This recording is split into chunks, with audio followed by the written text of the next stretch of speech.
BP03 is supported by Timber King Sawmills. For more information on my 1220 CRZ mill, or one of many Foley hydraulic options, go to timberking.com.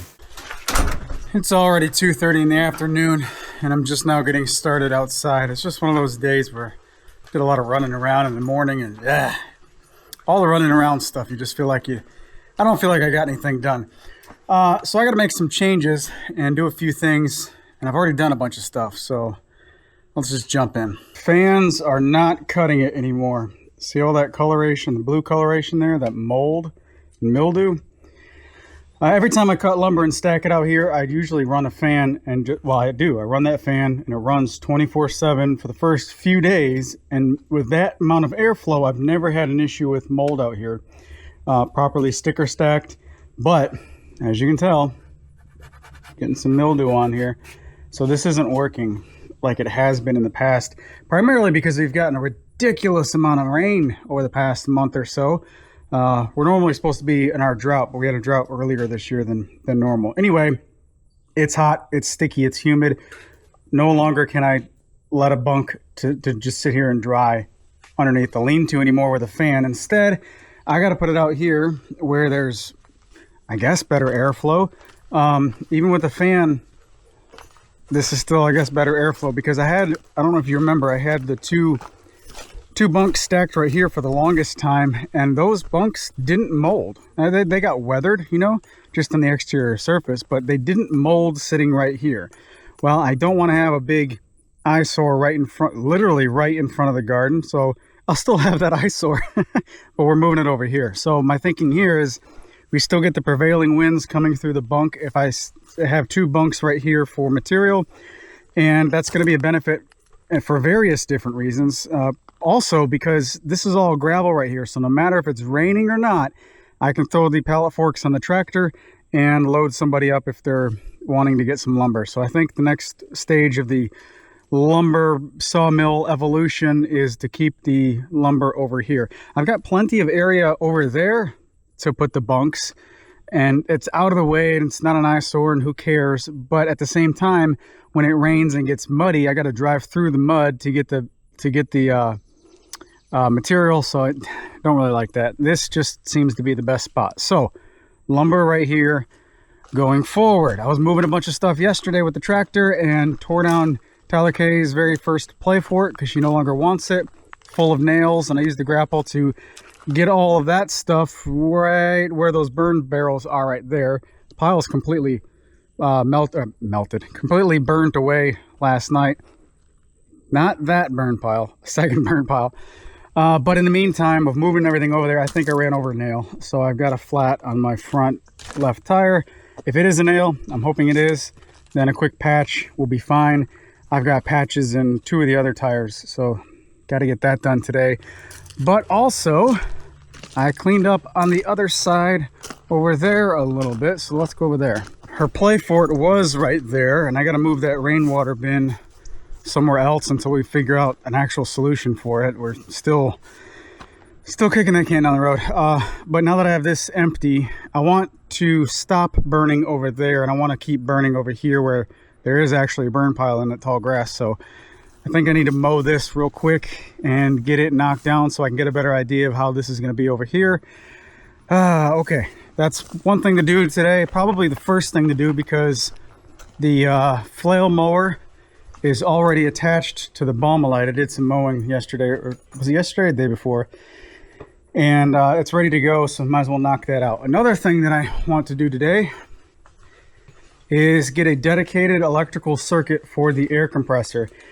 This thing pulls 15 amps at startup, I think. I forget I don't know if it's 15 amps or not, but anyway, it pulls enough to where it keeps tripping the breaker, even when that's the only thing on the circuit, running from the breaker panel way down there. So we're getting too much voltage drop for this distance. So, is that rain? It sure is rain. Must be a small rain cloud. So I want to get a dedicated circuit for this, but much closer to the electrical panel. Well, right there. So the other side of that beam right there on the inside is the I-beam, which means right there is a secondary breaker panel. I can tie off of that, come out of the wall right here, and put some receptacles right here for the air compressor. I want to do that. Another reason why I want to do that is because I'm feeding the wires through the window right there. Now that we have AC in the shop, I don't want to leave that window open all the time. So that's something else to get done. All right, back in the shop, there's the panel, the sub panel. And like I said, I can come out of that, go right through the wall right there, and have some electrical outlets mounted, probably one high to put another one of these cord reels outside, and then one down low for the air compressor right there. Got to get that done. And while I'm up there doing that, I don't know if I'll get to it today, but I got to run another circuit down over here and down to this cluster right here, this wall. I've got one circuit for 240 volt, and I'm using that for the CNC. I need another circuit right there for 120 volt, dedicated to the 120 volt motion controller, as well as the spindle, what's it called? The pneumatic changer on the spindle. So I've got to get that done. As soon as that's done, I'll build a cart for my computer, so I no longer use this really expensive computer desk right here to get this going, completely going. It already is going. On my woodworking channel, I did a five-part video series of building it, but I never showed it actually running. Well, I've got 2 layers of spoil board already attached to the machine and flattened. Still have to trim the spindle and make it nicer, but it's plenty good enough for what we need to do now. I did a one paying job to just, I guess, kick all this off. So I've already used it to make something. Just have to button up all the other little things. A bunch of little tasks to end the day, a bunch of little tasks to start the day. Oh, start the day. So when I was running errands in town, I got a phone call from the tree service company. They may have some more wood chips for us. That's always good for us, but also more logs tomorrow. I think it's tomorrow. They're taking down 3 oak trees in New Albany, the big town next to us. And the biggest of the 3 trees has a base that's about 70 inches in diameter. All 3 of them are oaks. 2 of them are red oaks. I'm not sure which type of red oak, but it's definitely a red oak leaf on it. And then the biggest one is if I'm not mistaken, a willow oak, which a willow oak is a type of a red oak. It's just different leaf structure. Anyway, 70 inches in diameter at the base on the big one. Whoa. I don't know what's going to happen, but it's not really a full circle. It's more like an oval shape. So the widest part of that oval is around 70 inches, and the narrowest part is probably 40 inches or so. So that gives you 2 different ways. You can put it on a mill, not my mill, but a mill. And depending on which way it is, you can, cut it up. So I don't know what the goal or what the deal is with that. I'd love to get it, but if I can't get it, I just can't get it as far as the trailer capacity and whatnot. So that's going to happen, which means I need to get the tire on the tractor fixed. I need to just shut up and get to work. So let's go.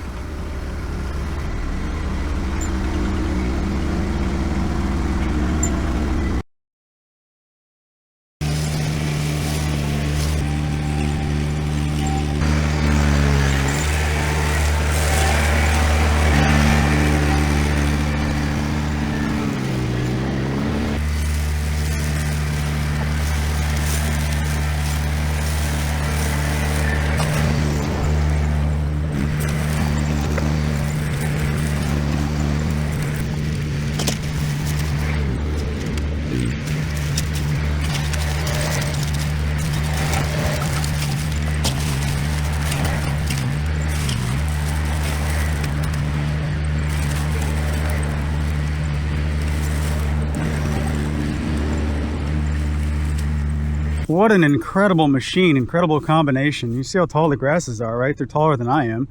And we've got some dips over here, some dips over there. There's another big hole over there. This one was holding water-ish and got stuck a little bit, but you lift up the implement and just drive out of it. It's a beast of a mower. It really is. And you can get right up next to these stumps to where you don't have to come back and do any weed eating. It's just such a capable machine. It's not my machine, unfortunately. It's just a rental agreement that I'm able to use this for right now. But I tell you what, when the time comes for me to return these Baumelite, or the Baumelite mini skid and attachments, it's gonna be a sad day around here because I'm getting so much work done with these. I was letting it cool off while I ran my mouth over there, but man, what a combination. This is the TRL 630D mini skid with its primary focus is on auxiliary hydraulics. This is the FMM 148 flail mower, and you have on this side, what's interesting is this side is where the motor is and all the hydraulic hookups, so you can't get too close on this side. But the other side is when you can get like 3 inches away from the stump over here on this side and just clean it all up. And of course the front, you can angle this with the curl of the loader so that this touches the stump before the rotors do, or before the cutting edge does, and you can get really, really close. Such an awesome setup. Let me jump in and pause for just a second and talk about the sponsor of this video, which is Brunt. You know, I've got so much Brunt stuff now. It's all good stuff. These are the Bull Duck boots, and they are a slip-on boot, which I prefer for a mud boot. So these are waterproof. You can get them with or without waterproofing, but I wanted to get waterproofing so that way I had a dedicated go-to comfortable rainy crummy kind of outside day boot. So these are my waterproof mud boots and dirty mucky muck boots. They are really comfortable, and that's because on the inside there is, if I can pull it out, a pretty nice cushion insole. Now I've been wearing the snot out of these, so this is probably filthy and stinky, but anyway, nice squishy insole to go in there. There's another one that goes down below it right out of the box, but you remove that if you want a little bit more of a relaxed fit, or like me, you got really wide feet, and you take that layer out and you got a much more comfortable fit for a wide foot. I just combined boot and foot. It's a foot. Anyway, I really like these boots. You can get them with or without the waterproofing, with or without a hard toe. This is the soft toe variety. The soles themselves are really comfortable, and I can actually squish them with my fingers. Soles are comfortable. They are heat resistant up to 572 degrees Fahrenheit. They're slip and spill resistant, and they're barnyard resistant. You know what happens in a barn, right? A lot of stinky stuff going on. Well, just hose that off at the end of the day. Anyway, if you want to check these out, I really like these boots. I also have the Marins. There we go. The Marin boots. Those are my daily drivers now. They're a little bit shorter. I don't know how tall this is, but the Marins come in a 6-inch or an 8-inch shaft length, and I got the 6-inch, so they're my daily drivers. These are my mud boots. Lots of other great stuff from Brunt. I've got their pants and shorts as well. Check them out. If you do want to check them out, I'll have a coupon code that you can use to save a little bit on your first purchase. Oh, and also, you can try these on the job. If you don't like them after wearing them on the job, send them back. That's pretty cool. Not a lot of companies do that. I don't know of another company actually that does that. Not a single one. Anyway, check them out if you're interested. Use my coupon code to save a little bit of money, and thank you, Brunt, for sponsoring this video.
The temperature just dropped like 20 degrees.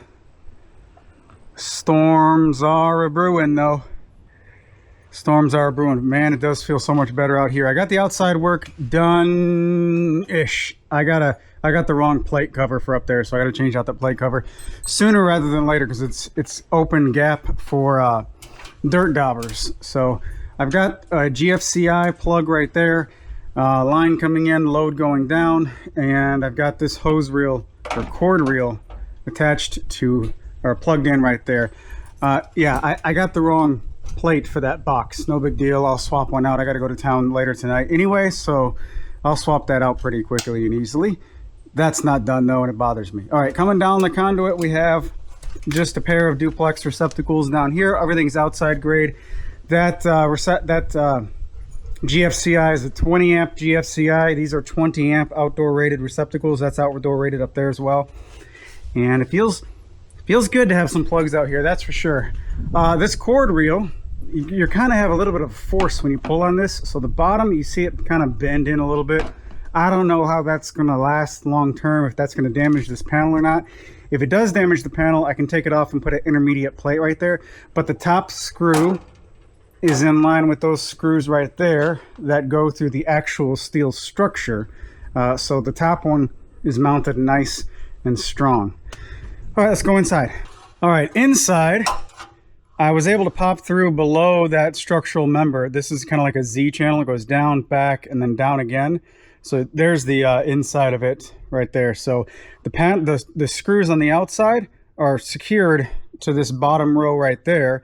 And then that leaves kind of like a trough on the top of this, well, right there. You see I got paint cans up here. It's a nice shelf that goes all the way around the shop. I really like it. But it also adds a visual blockade for anything that's up there. So you can't see where I popped through the wall right there. And I covered it up with some Gorilla Tape as far as the insulation. But the Romex goes through the wall and it's stripped right there. So it goes through a bushing right into that box. And because there's a bushing there, none of that touches metal, which is good. Coming up through here, and I have a dedicated 20 amp breaker for that circuit, which is really, really nice. All right. Remember me knocking the spider webs down like a week ago? They're back. It's like, it's insane. It's like this Halloween spider web decoration thickness in 1 week. It is just insane. All right, time to turn this on.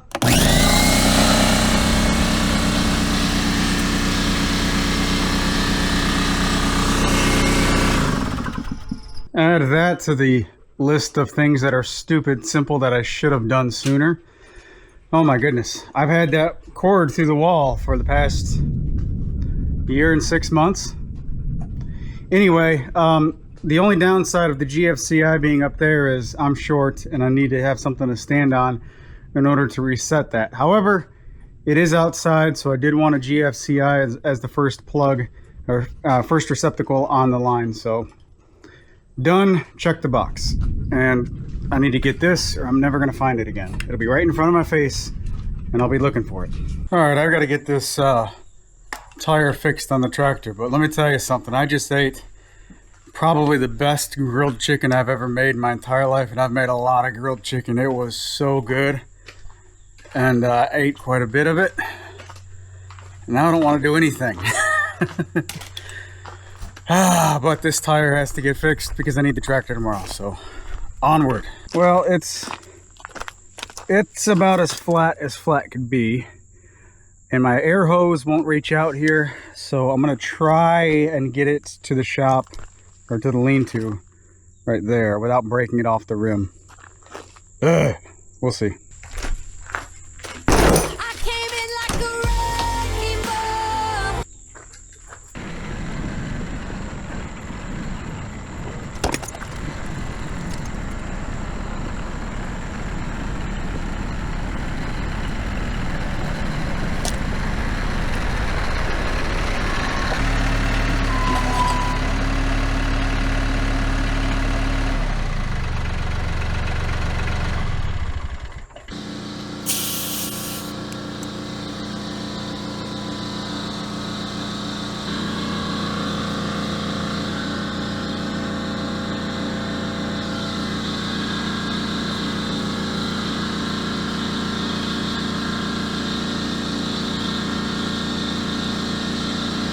Sometimes you can get lucky and find it without using soapy water. Did I just find it? No.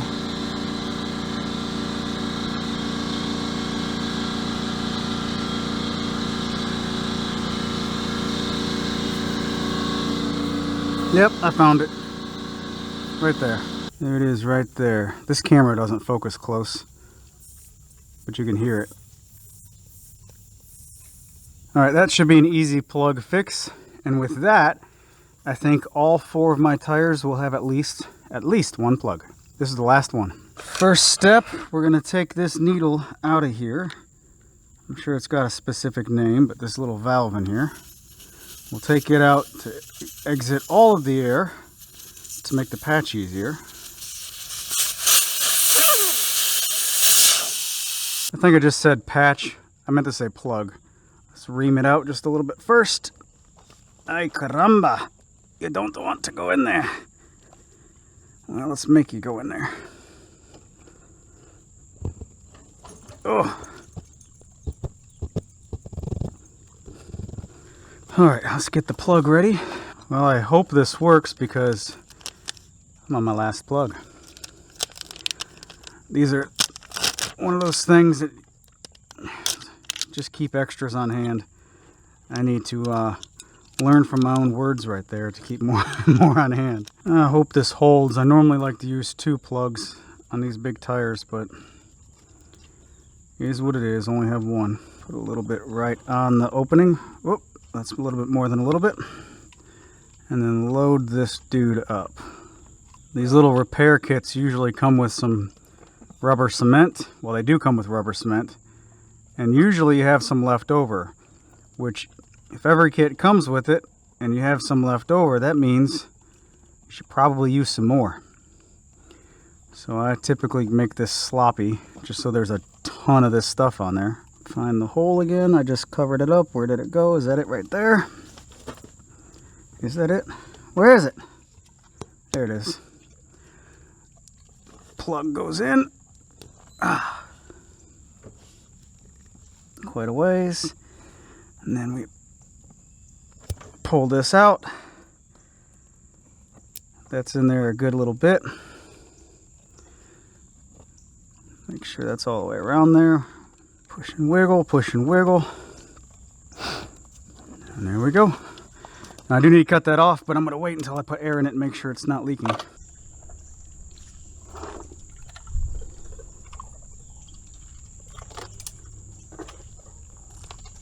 Now the valve goes back in, which I put where I wouldn't lose it, and I've lost it already, I think. No, it's down in there. Okay.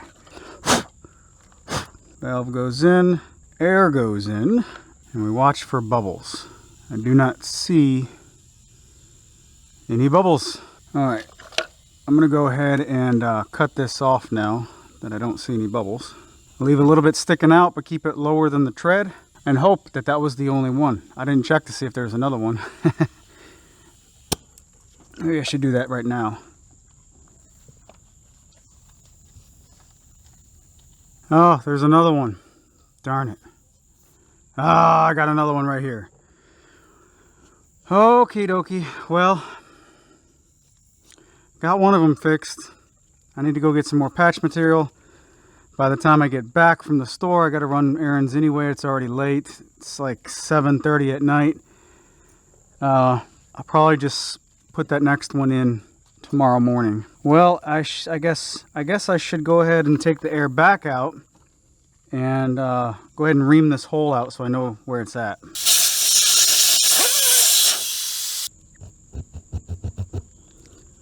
Alright, no matter how crazy or chaotic the day is, the sunsets are always just lovely. Especially when there's clouds in the sky and you see this reflection.